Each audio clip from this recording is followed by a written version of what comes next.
Hello, everyone. My name is Charles Dunham. Thanks for participating in this presentation titled Telehealth Billing and Fraud Enforcement. I'm joined by my co-presenter, Carolyn Yocom, who is a director in the healthcare team for the GAO, and it's a privilege to have her participate and share her insights. I'm going to have Carolyn kick it off.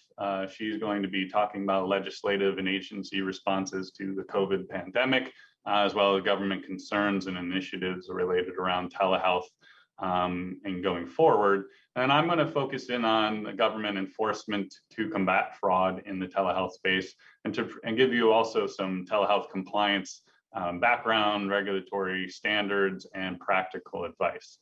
So Carolyn, please get us off. All right, thank you. If we can advance the slides. As Charles said, I'm Carolyn Yocom with the Government Accountability Office, and it's really a pleasure to be here to share with you GAO's work on Medicare and Medicaid and telehealth.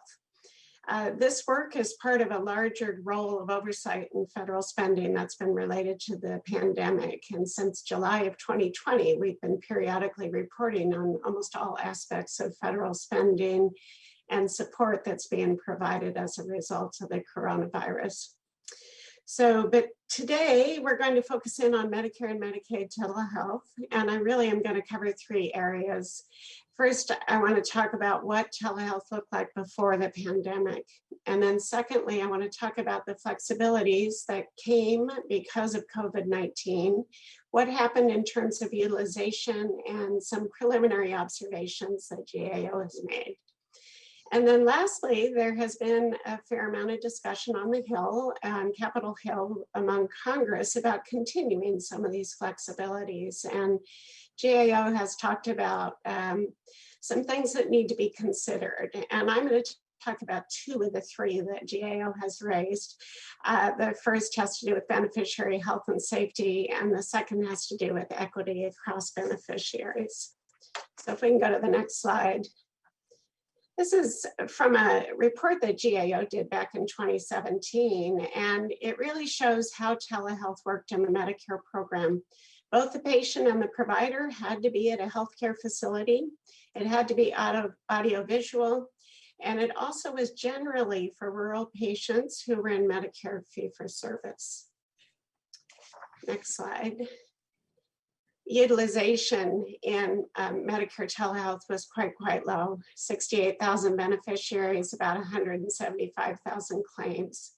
So, which is not even a drop in a bucket for Medicare. There were also, however, some concerns about program integrity back then, and it had to do with this location-based tracking of the services. And in over half of those 175,000 claims, no one was sure where the beneficiary had attended. And so it wasn't clear if Medicare statute was being followed in the provision of telehealth services. Next slide. So here's a few examples pre-pandemic on Medicaid, and it was quite different. And the short answer is nobody knew much of anything.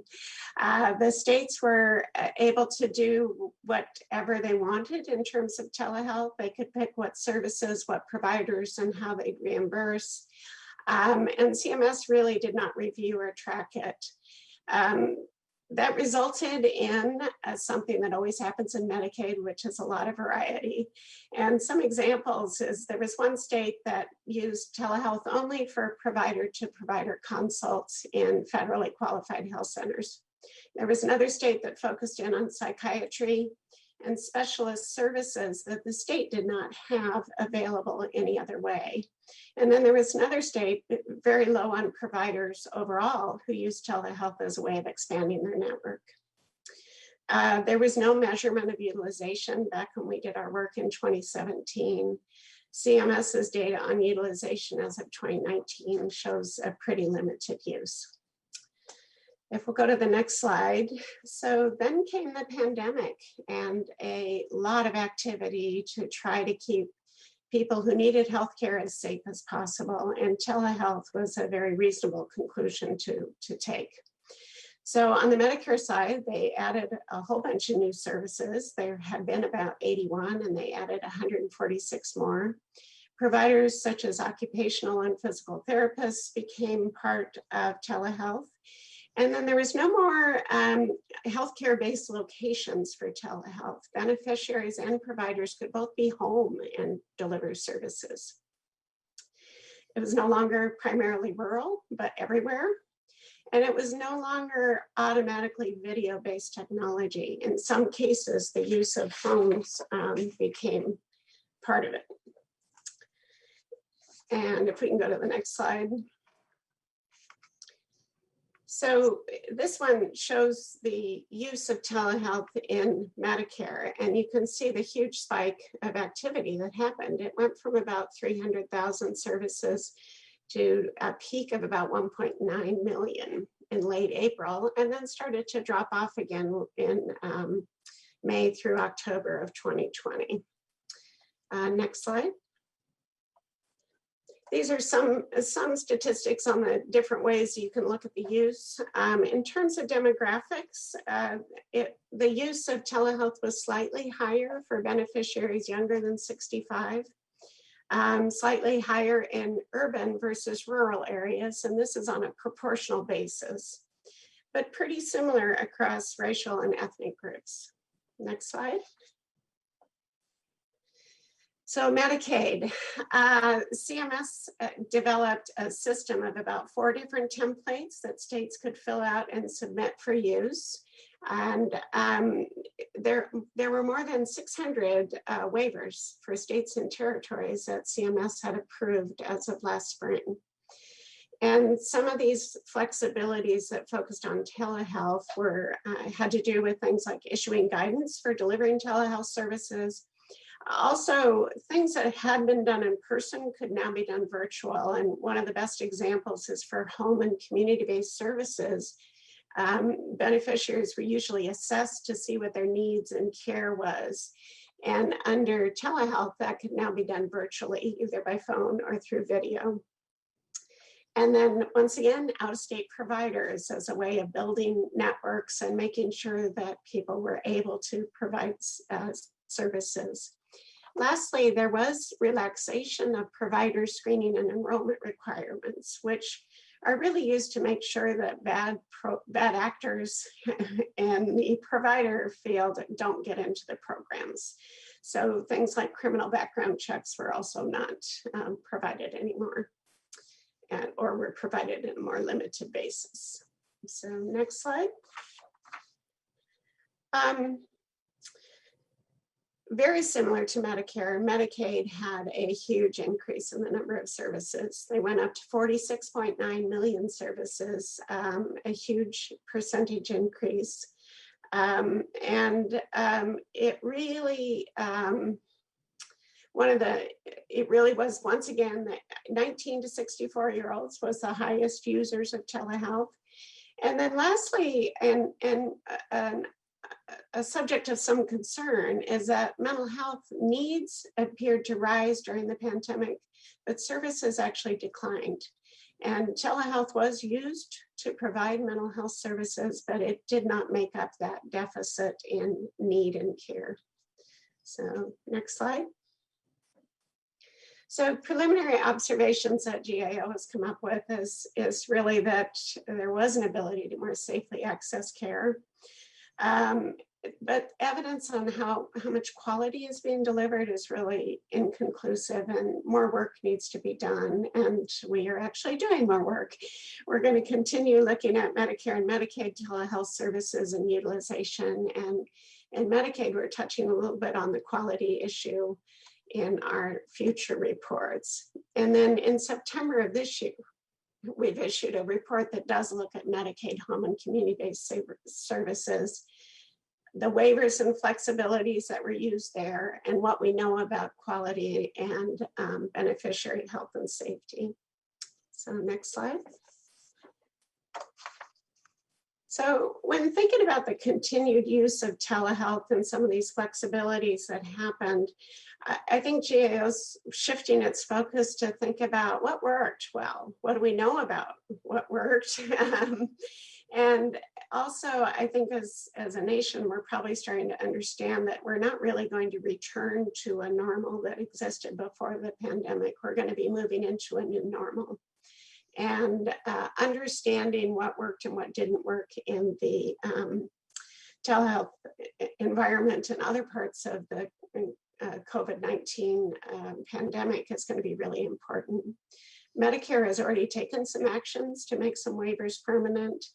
Medicaid is frankly pretty inundated right now with the 5.6 million new beneficiaries who have been accepted into the program and are continuing to provide services until the end of the public health emergency. And once that emergency is over, then states will need to turn to that backlog of eligibility and reassess everybody in their programs.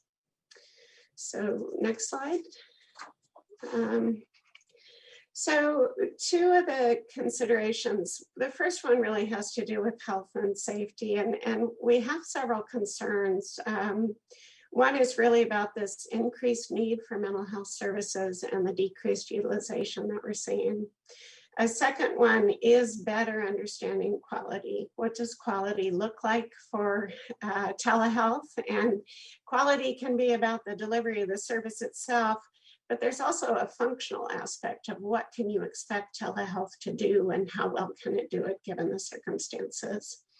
And then lastly, this relaxation of provider screening and enrollment requirements can put beneficiaries at risk if bad actors enter the program, and they could be bad actors who want more money, or they could be bad actors who are bad providers and cause harm. And then next slide. The GAO has done a lot of work on equity, and it has been broader than Medicaid and Medicare, but it also has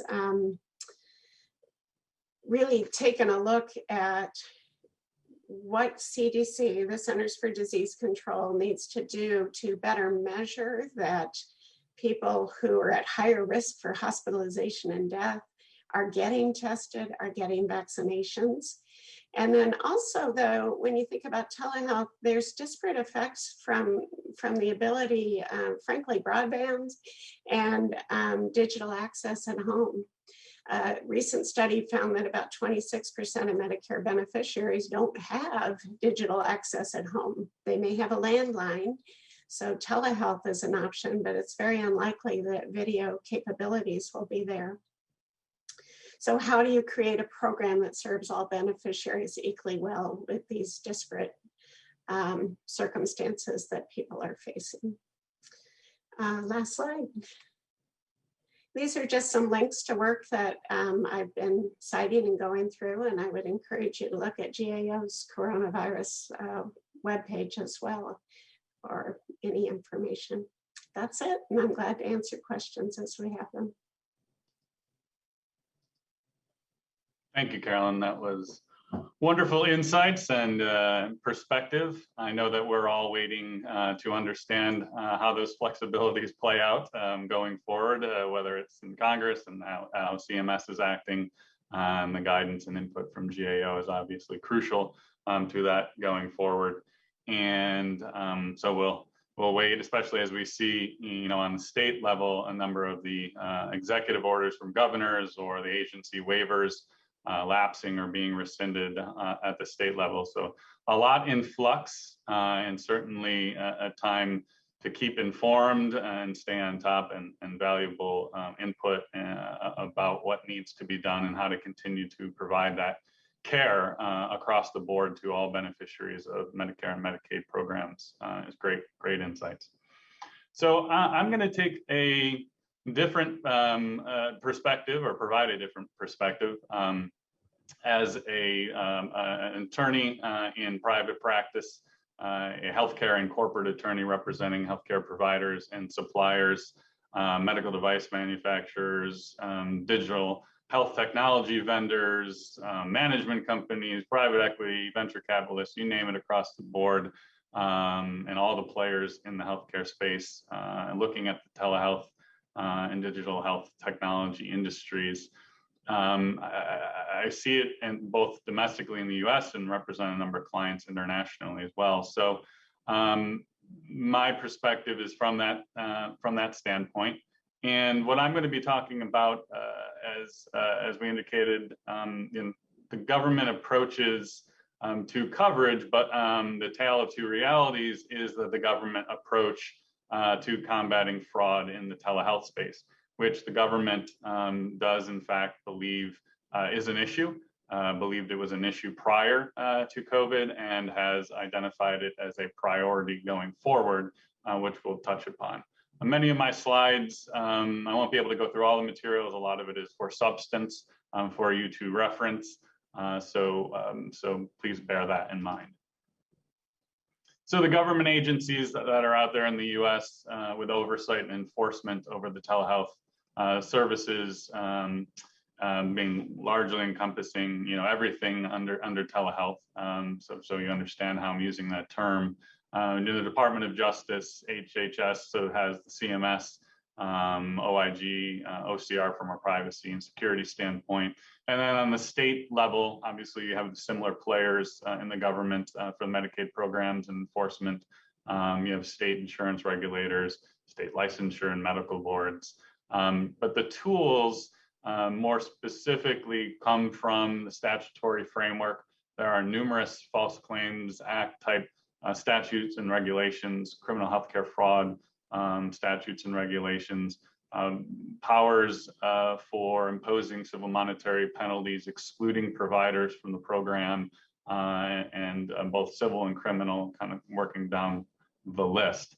And primarily how you'll see government enforcement play out can be in phases, or it can ultimately jump to criminal or civil investigations, depending on the nature of the complaint or concerns that the government has.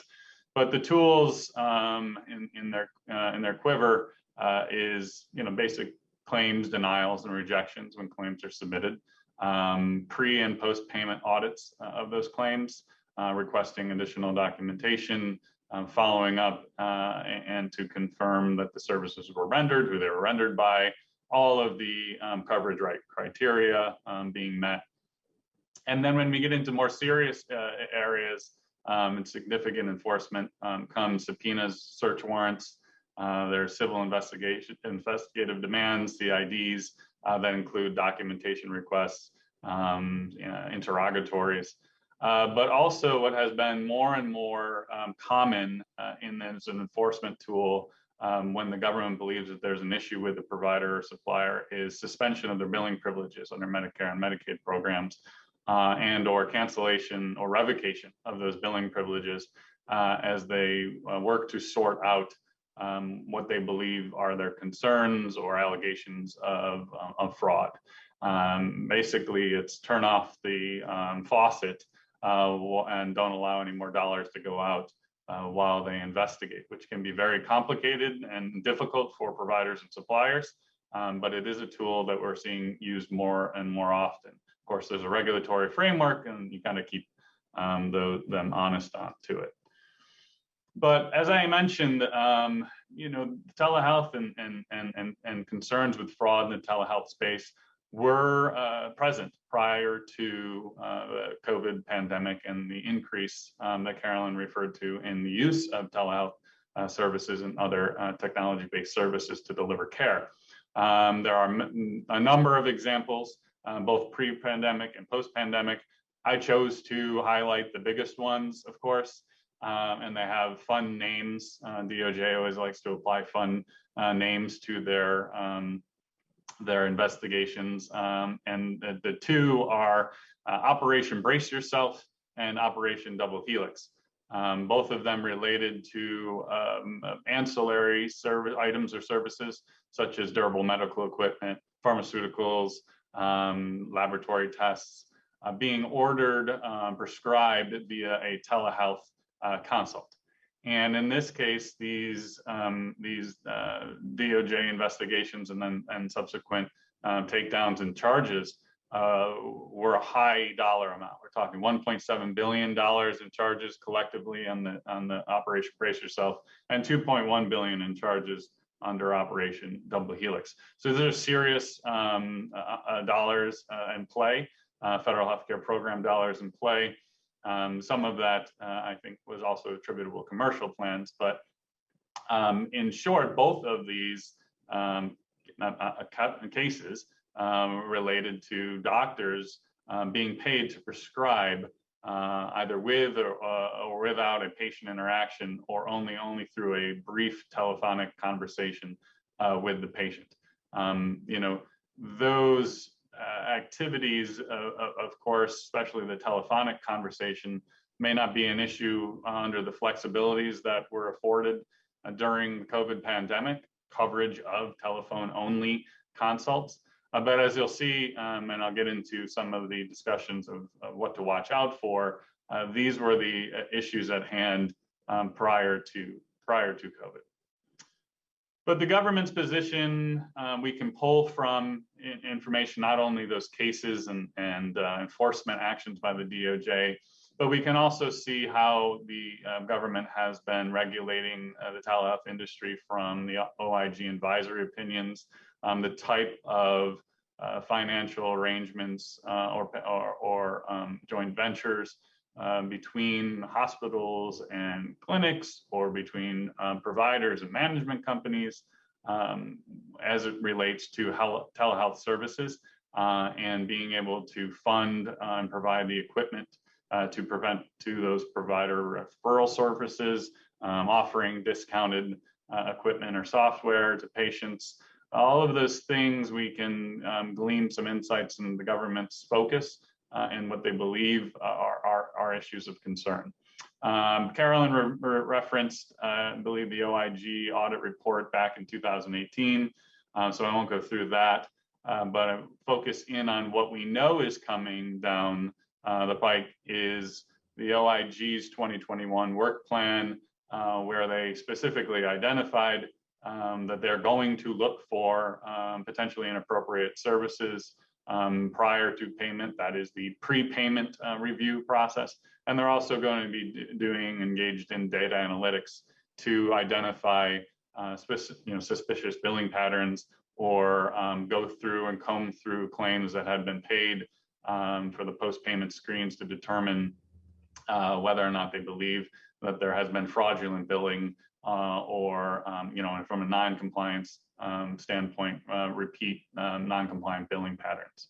The Department of Justice has also made that clear that telehealth, in particular, as well as COVID testing, is a focus of theirs, in 2021 as well as 2022, and I think we're, as a firm, we're starting to see that play out with, like I said, those tools, civil investigative demands, subpoenas, payment audits, and the like. We're starting to see that across the U.S. in different areas.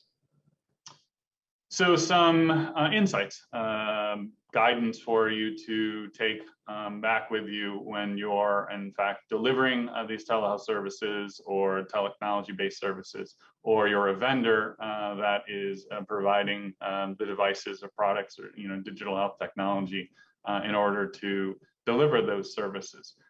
These, as we'll go through, are very summary slides. I can't get into detailed based upon the time that we have. So I'll go through here again, reference these as you please. So Medicare Part B coverage, as Carolyn referred to, the flexibilities that were afforded during the pandemic, which are still in place for the most part, as the public health emergency tag still is in place. The telehealth services, but prior to that, had, as many of you are aware, limitations: type of service, modality, provider type, geographic area, originating site location. All of these things were inhibitors, I'll use that word, to expansion of Medicare, to delivering that in the Medicare program, to delivering telehealth services to Medicare beneficiaries in all areas of the country. And so those are the flexibilities that Carolyn was referring to that were implemented in order to allow for those Medicare beneficiaries to receive telehealth services. And one of those, of course, being the existence of a prior provider-patient relationship, which was a significant barrier, again, flexibility. So this bullet point about technology-based services is to identify the distinction between a telehealth service and technology-based service, which was implemented under the Trump administration prior to the pandemic. Coverage of virtual check-ins, remote patient monitoring, and remote patient monitoring RPM has obviously taken off significantly since this designation as it being outside of the telehealth services, outside of those limitations on the Part B coverage for telehealth services. And then I note Medicare Advantage plans. I note that because they have significant flexibility in coverage of telehealth services and technology-based services. They were given, again, prior to the pandemic, a full opportunity to add additional telehealth benefits as they deemed appropriate. And so long as they gave notice to CMS and recorded the costs, there is great flexibility there for them. And I think the last time I looked, the number of Medicare beneficiaries that are in Medicare Advantage plans is somewhere in the high 30s, if not higher than that now. So that population, if the Medicare Advantage plans adopt it, can have access to telehealth services and specifically technology-based services and new digital health technology that other beneficiaries under Medicare Part B would not have access to. So specifically on the telehealth services, here are bullet points. I'm not going to go through all of them, but these are the recommendations for you to understand a high priority when you're looking at developing a not only a delivery of care and those that consult and how you're developing that protocol and a clinical protocol for your providers, physicians and providers, but also how you're looking at your compliance programs as a whole, which I'll touch upon briefly at the end here. Going through making sure that you're establishing the provider-patient relationship appropriately, even in accordance with state law. Informed consents, making sure you're understanding when and how you can engage in audio only versus audio-visual requirements. One of the things that is important to understand, especially as we make that transition, a lot of telehealth providers make the transition from a cash pay model to more third-party payers, such as Medicare, Medicaid, and commercial payers, is that in fact, whether that service is covered by those third-party payers or a non-covered service. Because if it's a covered service and you're enrolled in Medicare, you cannot charge a cash pay for that service. So it's really important to understand as the provider of a service what you can and cannot charge for, depending on what the patient's coverage may be and in your participation in those third-party payer programs. Again, a very nuanced issue, but I raise it because it's really important. Then from a marketing and advertising and business generation standpoint, the government really frowns upon patient solicitation. That direct patient solicitation where you're in, and those were all the fraud, DOJ takedowns that we're talking about, where they were going out there and soliciting patients and connecting them with telehealth providers rather than the patients coming to those providers for care. That's the type of activity the government looks at specifically and as I said, frowns upon. But then again, part of that is the compensation arrangement and financial arrangement between the providers and suppliers and those recipients of the referrals for those ancillary items and services. And make no mistake, in order to deliver telehealth services effectively, you need the providers to be able to order diagnostic tests, pharmaceuticals, DME. I mean, that has to happen. But what the government's focused in on is if the system and the use is being abused for that financial gain, as Carolyn said, the bad actors that are out there. So remote patient monitoring, again, this is an area that is exploding of a country. We're doing a lot of work in this space. And here's some bullet points on things to understand to make sure you're documenting everything correctly, make sure you're implementing programs that are compliant, make sure that you're not going to be subject to recoupment 2 or 3 years down the road and having to pay back all of the those revenues and reimbursement that you receive for delivering the services. Obviously, understanding RPM codes and criteria. I have a slide that I won't go through, but it's on the next slide for you to look at of all the current RPM codes. Making sure that the patient population you're working with that are receiving RPM do have an acute or chronic care condition. That is an obligation. You can't use RPM and monitor unless the patient has such a condition.